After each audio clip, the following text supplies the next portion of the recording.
Catherine West. Thank you very much, Mr. Stringer, and it's a real pleasure to serve under your chairmanship as ever.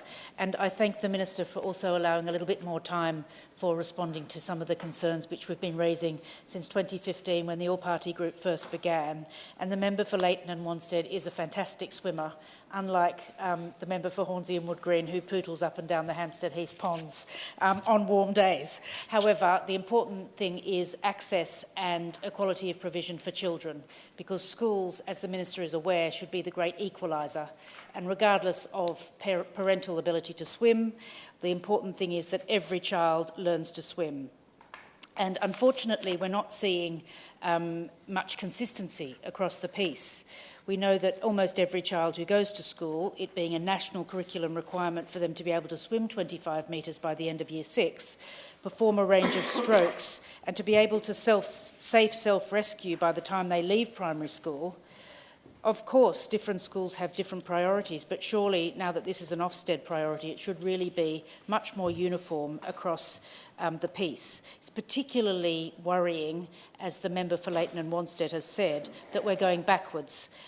Since the pandemic, we've seen a number of swimming pools close, and we've also seen the numbers of children who are confident swimmers decline. Now, why is it that we're seeing such inequality in attainment?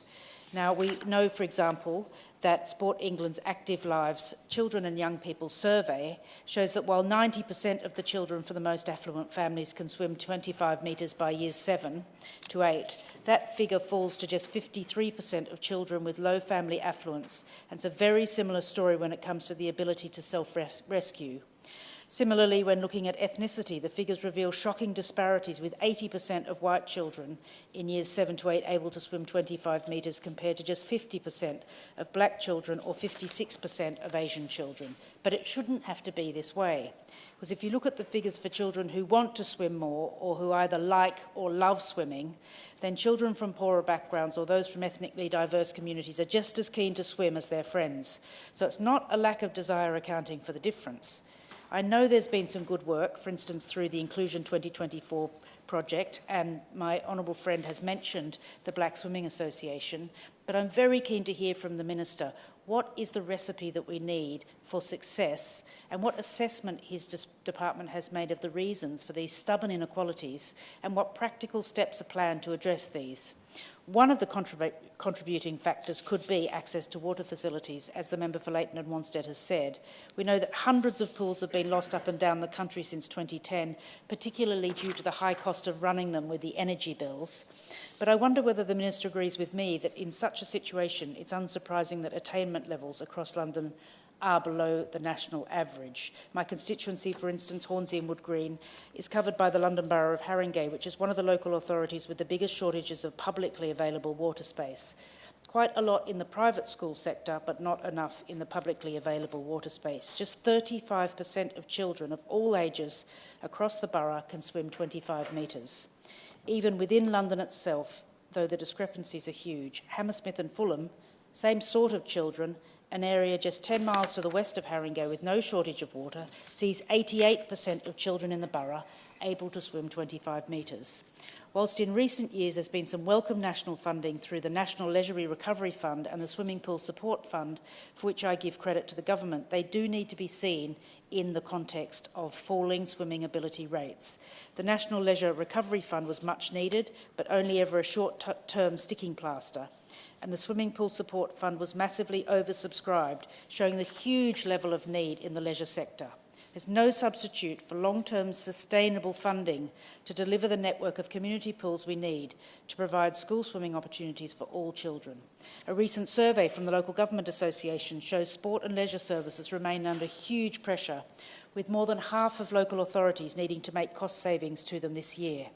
In 2024-25. This follows the huge pressure council budgets have been under over a number of years, as well as the increases in the costs of operating swimming pools as a result of factors such as massively increased energy prices and staffing costs, which have combined to face a real death knell for some of our swimming centres. With schools already stating that accessing a pool is often one of the challenges coming at them to deliver their school swimming programs, absolutely imperative that we make sure that all communities have access to pools. The Government previously committed to publishing a national vision for facilities by the end of 2023. Could the Minister update the House on where we're at, given that we're halfway through 2024 and still haven't seen that important national vision for swimming facilities?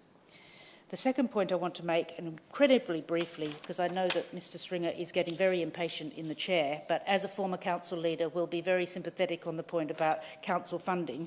For years it's been felt from the outside, a bit like the department had kind of put school swimming and water safety on the too hard to tackle pile. So please would the Minister refresh the vision for swimming for every single child. I hope the new online reporting tool will be a big step forward, which is being introduced by the department. But lots of these online tools are all very well, but what we need is more children in the pool doing their 25 metres unaided and learning to swim so that we know that they'll be safe in this summer which is coming and we will not see any children drowning unnecessarily. Thank you very much, Mr Stringer. Minister.